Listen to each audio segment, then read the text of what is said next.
Good morning mga ka-brothers. Nandito tayo ngayon sa bahay, dito sa aming dating bahay mga ka-brothers, sa bayan ng Bulalakaw, Oriental, Mindoro. So si ka-brother Ed ay kararating lang kagabi. Galing Davao. Nag-travel ako sa Naiya, naabutan tayo ng maraming dagsa ng pasahero. Tapos madaling araw naman, nakarating tayo doon sa amin sa Calapan. Natulog muna ako and then bumiyahe ako ng hapon, nakarating ako dito ng kagabi mga ka-brothers. So, yung mga pasalubong nila ka-Sister Mary, kila Eric, binigay ko na kagabi. So, ngayon po ay, ngayon po ay eleksyon. So, buboto muna si ka-brother Ed dito sa amin sa baryo. At dito sa bahay, walang tao dahil si ka-brother Emer po ay nasa banda, nagtugtugan. Mamaya po, darating rin dito yon. Saka si Eric po ay nandun na, nauna nang bumoto mga ka-brothers. So mamaya pagtapos namin bumoto, fishing mga ka-brothers. Mangisda kami ni ka-brother Eric. Sakto at maganda ang panahon mga ka-brothers. Pagdating ko dito, yan, dating low tide yan kanina, madaling araw. So papunta na pong high tide ngayon. Yan, naka-ready na yung ating bangka, dalawa gagamitin natin. Tingnan natin kung anong ating madadala mamaya. It's either manglalambat po kami ni ka-brother Eric tsaka catch and cook sa island mga ka-brother, dahil nakakamiss na rin, marami na rin naghahanap kay ka-brother Ed sa Fishing Brothers. So pabalik-balik lang ako dito, Fishing Brothers, ka-brother Ed, yan. Minsan dun sa kabila kay ka-Sister Mary mga ka-brothers. So yung bahay, ganito talaga to, walang tao pag wala dito si Kuya Emer. Pero nandito naman si Ate Mary nagbabantay. Pansin yung bahay namin mga ka-brothers, no? Dati hindi pa naabot ng tubig dito, pag binabagyo naabot ng tubig ng mga ka-brothers, kaya hindi na rin namin pinaayos yung aming bahay. Marami nagtatanong ipaayos daw yung bahay namin mga ka-brothers. Actually ito yung nung ginawa itong mga ka-brothers 1990s, ito yung isa sa mga pinakamagandang bahay dito sa amin. Kasi yun usually ng mga time na yun, ang mga bubong ay mga nipa pa. So dahil sa ng panahon, dala na rin siguro sa pagbabago ng panahon, naabutan na ng dagat yung bahay namin. Kaya tuwing bagyo, so yan, usually pinapasok ng tubig. Mga ka-brothers, so nakaraang bagyo, pumasok ang tubig dyan sa loob ng bahay. Dyan kaya may takip. So hanggang doon sa loob mga ka-brothers. Dati nung una, doon pa sa may unahan pa ng bangka na yan, yung dyan pa hanggang dyan na yung dagat. Malayo pa yung dagat. Ngayon sa tagal ng panahon, buti na lang meron tayong pathway dito. Yung pathway na lang o yung seawall ang dumidepensa sa bahay tuwing may bagyo. Kaya kapag malakas ang bagyo mga ka-brothers, lumilikas sila nanay dito, saka sila kay Emer papunta doon sa mataas, sila ka Sister Mary. At saka itong bahay namin mga ka-brothers, may pumunta dito nakaraang mga taga DNR. So ito palang bahay, yung lupa na itong mga ka-brother ay sakop nung tinatawag nilang parang marine zone, no? Ibig sabihin within 20 to 25 meters yata ay dapat evacuate tong lugar na ito. So sooner talagang lilisanin natin tong bahay mga ka-brothers. Saka si ka-brother Eric naman may bahay na, si Kuya Emer may lupa rin. Mamaya po pupunta natin ang lupa ni Kuya Emer. So makikimarites tayo dun sa taas. So pag yung mga Fishing Brothers na mga off the cam, so dito nyo kay ka-brother Ed makikita mga ka-brothers yung hindi natin napanood minsan kay Fishing Brothers pag mga pinagagawa namin sa buhay ni ka-brother Eric.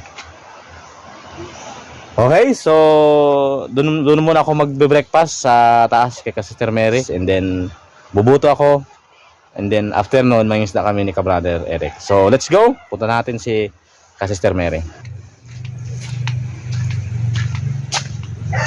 Yung nag-iisang island na yan, yan ang pinakamalapit sa amin ditong island, ang island ng Bangkaso. So yung mga nagpipiknik dyan sila usually pumupunta. Pag low tide maganda dito manihi. Yan, may mga sea urchin dyan mga ka-brothers, pero minsan marami rin nangunguha. Kaya minsan kukunti na lang natitira. Dito maganda dito magkaroon ng bahay. Dito sa area na to, bakanting lote. Pagising kita mo na agad ang dagat mga kabrothers. Pag malakas lang ang bagyo at malakas ang hangin, mahirap. Delikado ang bahay. Yan, dito maganda rin maglagay ng kubo sa area na to. Actually may kubo dyan. Ayan, may kubo rin dito mga kabrothers, pahingahan. Marami lang aso sa paligid. Ito naman ay abandona ng bahay. Kagaya niyan, binagsakan ng malaking puno. Hindi na tinirahan yung bahay. Yan, isa sa pinakamatagal yung bahay na ito mga kabrothers. Parang kasing tagal rin ito ng bahay namin. Yan, nung bago pa ang gandang bahay na yan. Binagsakan ng puno. Ito na ako sa baryo, malapit na. Ito ay mangroves area. Dati makapal dito ang mga mangroves mga kabrothers. Pero dahil sa lakas ng bagyo, halos naubos na yung mga bakawan. Pero may mga nagtatanim dyan ng bakawan. Dito marami ring isda dyan minsan pag taas ang tubig.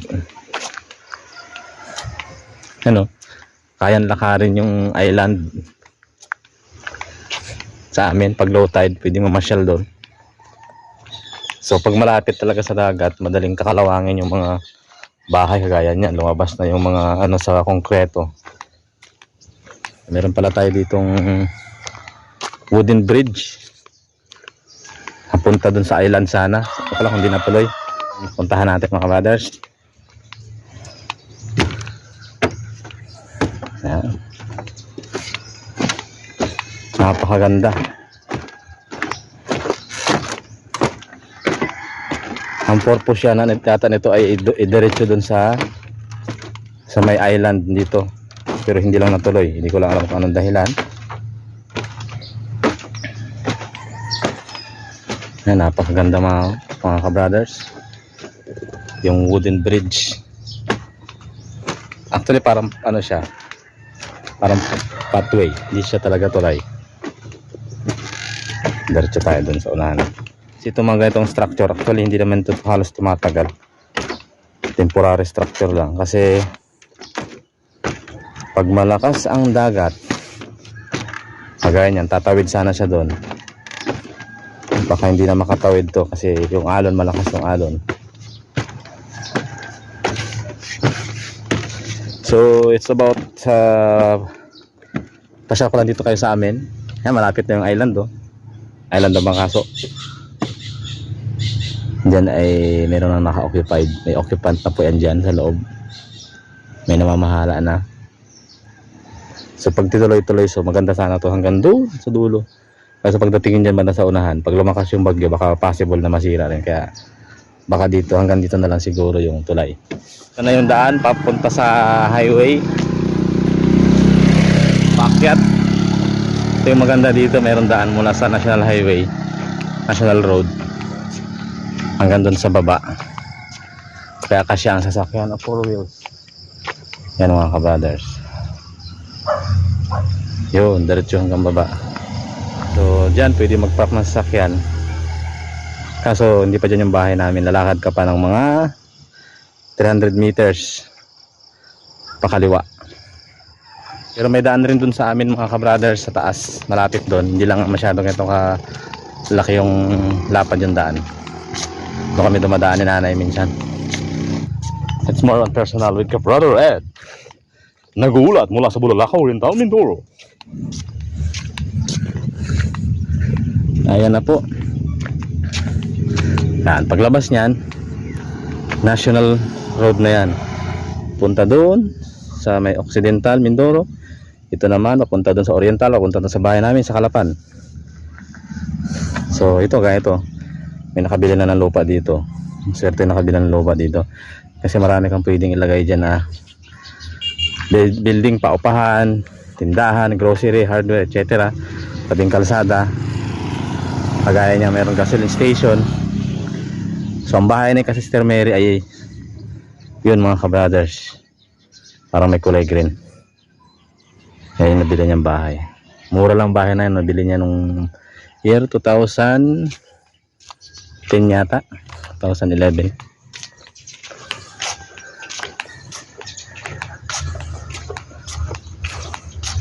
Yan, papuntang Kalapan. Pabalik tayo. Din tayo dadaan. Yan tayo ang ruta natin. Ito naman, pag dinire-diretso, papuntang Occidental Mindoro. Magta-travel siguro ng 15 kilometers mula dito. Occidental Mindoro na.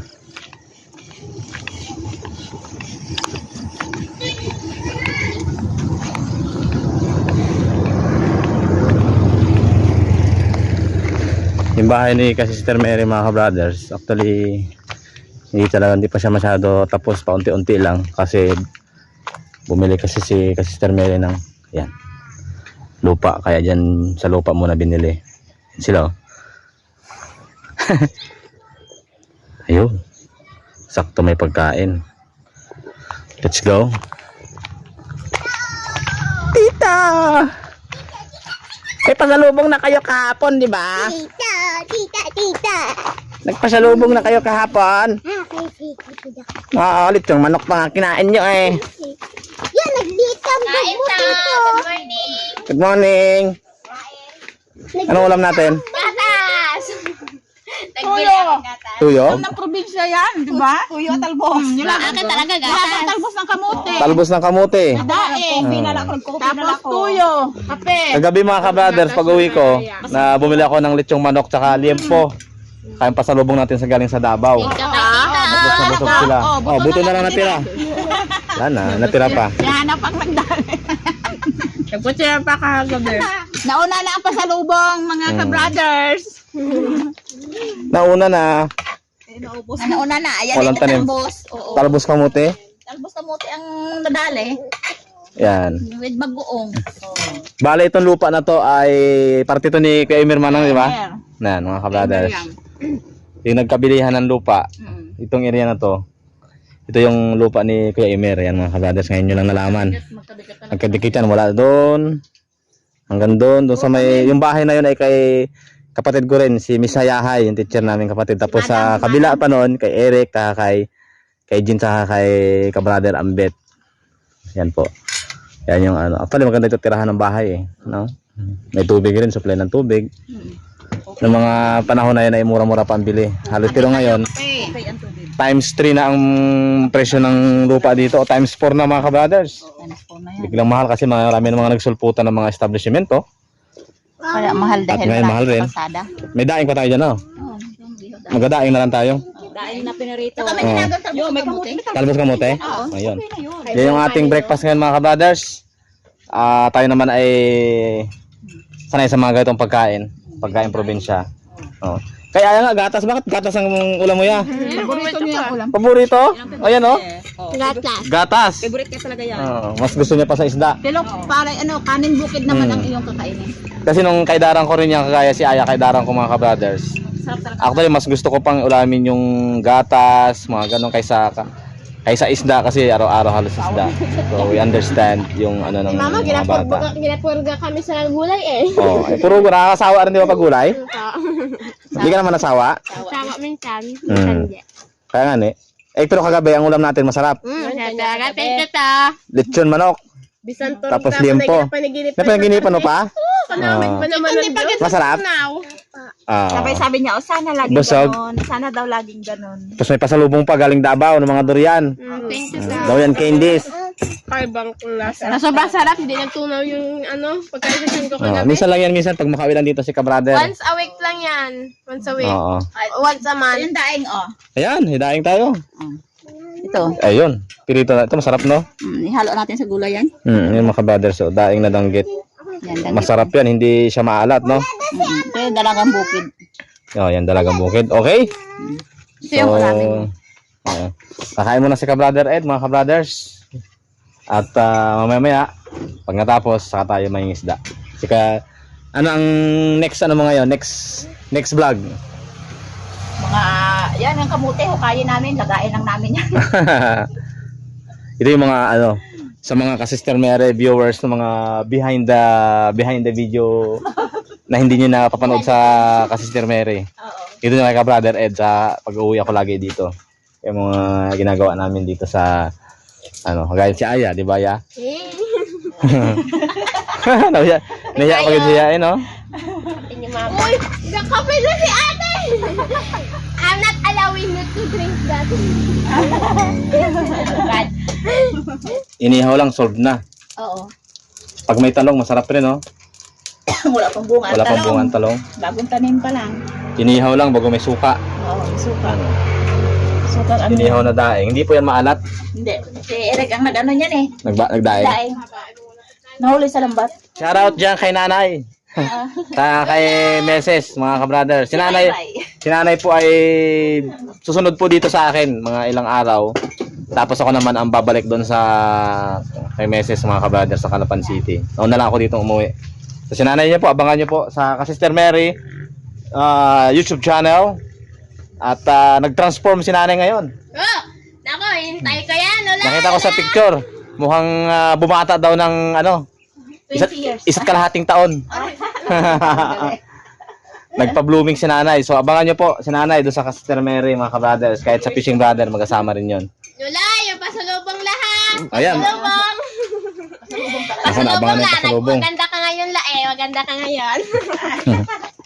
Kaiba yung ano, Yung aura mo ngayon. Ang aura. nagka-blooming si Lula. Sayang taga-video. Mga ka-brothers, ting bagoong. Lagyan natin ng kalamansi. Bagoong ni Ate Mary. Yan. Saka meron tayong suka, sausawan. Isang pirasong daing lang niluto para kaano. So okay na to, mga ka-brothers. Talbos ng kamuti. Napakasarap sa umaga. Saka ito masarap paggabi. Ginataang saging. Luto din ni Mama. Luto ni Mama. Sister Mary. Saka may kape. Napakasarap ng kape. Natural na Katapi na si Tito. Saka yung tinan niyo, mga ka-brothers, so, yung ano, yung bigas bukid, masarap yan, tinan niyo. Yan, mabango yan. Ito yung bigas bukid na inani ni Sister Mary. For more videos, just go to Sister Mary's page. YouTube channel, ayan. Dahil tapos na silang kumain, ako yung kakain, ha.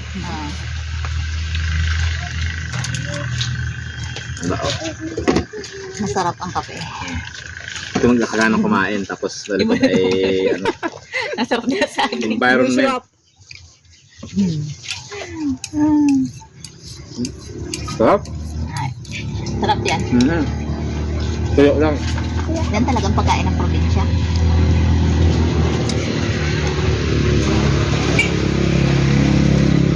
Yung nasa likod, pwede mo rin gulayan yun. Tingnan mo. Yung manok, tanghalian. No. Doon ang manok. May manok kasi nakikita sa likod mo. Kung Father Ed, yung manok sa likod. Kinulang no? manok. Ganda nakapokus. Masarap pagkamay. Kahit talbos ng kamuti lang. Saw-saw sa may bagoong. Okay na.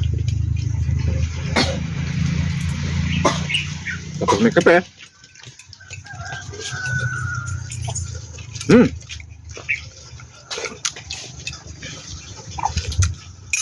Solve na. So, pansin nyo sa Sister Mary nag-prepare. Pag sila naman ay pumunta dun sa bahay ko, mga kabrother, para sila mga VIP. Siyempre. Nakaupo lang, si ka-brother Ed ang mag-aasikaso lahat. Request lang. Taka si Aya. Ice cream. Ice cream ya. Ice cream yung ginahintay sa ref. Sa December siguro, mga ka-brother, punta sila dun sa bahay. Bahay namin ni Mesa sa Calapan. Shopee tayo. Mga masko, mabili ng pamasko. Kantaan pa yan si Tito. Ang bago masarap. Okay pa rin. Sarap.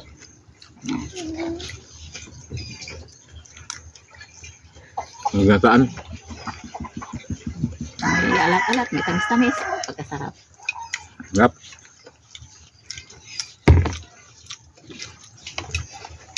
Dati dito marami ditong gulay eh. Ano yan? Bakit? Doon muna, busy na. Busy doon sa kabila naglipat. Tubo. Kabila.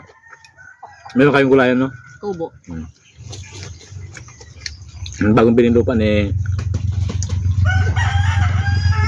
Basta, itimere mga ka-brother. Balang araw, si ka-brother Emer dito magtatayo ng bahay. Pag nakahanap ng partner. Sausaw lang natin dito sa suka. Ang daing.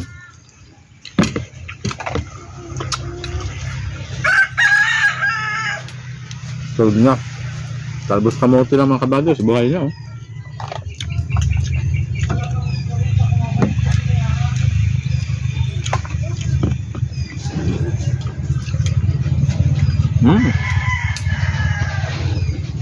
Napakasarap. Hindi ko pagpapalito sa mga karne, hotdog. Masustansya ko siya. Pag gumawa ng talong, may talong na yan, may okra, may isda.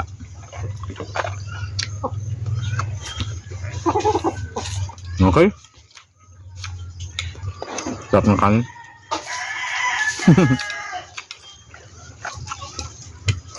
Next video mga ka-brothers, fishing with ka-brother Ed. Stay tuned for more videos, ka-brother Ed.